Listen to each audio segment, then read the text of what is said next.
देश के करोड़ों युवाओं का भविष्य दांव पर हो, तब संसद में बिल पर चर्चा और कम नारेबाजी ज्यादा हो तो इसे क्या कहें।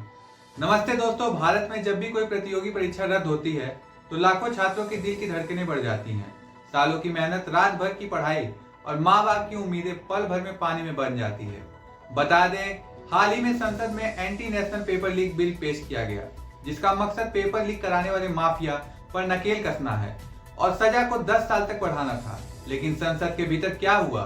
क्या वहां इस बात पर गंभीर मंथन हुआ कि इस बीमारी को जड़ से कैसे खत्म किया जाए? नहीं, विपक्ष में सदन में ऐसा हंगामा काटा कि बिल पर सार्थक बहस की जगह सिर्फ राजनीतिक शोर गूंजता रहा। आइए आज जानते हैं कि इस पूरे ड्रामे में विपक्ष की राजनीति कहां फेल होती है और सरकार की कमियां कहां छूट जाती हैं। जब सरकार कोई कड़ा कानून ला रही है जो सीधे तौर पर नकल माफिया और साल्वर गैंग की कमर तोड़ने के लिए है, तो विपक्ष की जिम्मेदारी क्या होनी चाहिए? एक रचनात्मक विरोध का मतलब कमियों को उजागर करना होता है, ना कि सदन को पूरी तरह ठप कर देना। जरा सोचिए, जब छात्र सड़कों पर न्याय मांग रहे थे और संसद में उस पर कानून बनाने की बारी आई, तो विपक्षी दलों ने विरोध प्रदर्शन और पुलिसिय कार्रवाई के मुद्दों को आगे कर मुख्य कानून पर गंभीर चर्चा से ध्यान भटका दिया। विपक्ष ने सिर्फ सरकार को घेरने के लिए विरोध तो किया, लेकिन क्या उनके पास कोई बेहतर वैकल्पिक मॉडल था? बस कड़े शब्दों में बयानबाजी कर देना और बिल पास होने की प्रक्रिया को बाधित करना, क्या इससे किसी छात्र का भला हुआ? यहाँ विपक्ष यह भूल जाता है कि छात्र किसी पार्टी के वोटर नहीं, बल्कि देश का भविष्य है। उन पर राजनीति करना सबसे बड़ा अन्याय है। अब जरा सिक्के का दूसरा पहलू भी देखते हैं। सरकार अपनी पीठ थपथपा रही है कि हमने 50 करोड़ तक का जुर्माना और 10 साल की सख्त सजा का प्रावधान कर दिया है। लेकिन सवाल यह है कि क्या कानून के डर से सब ठीक हो जाएगा?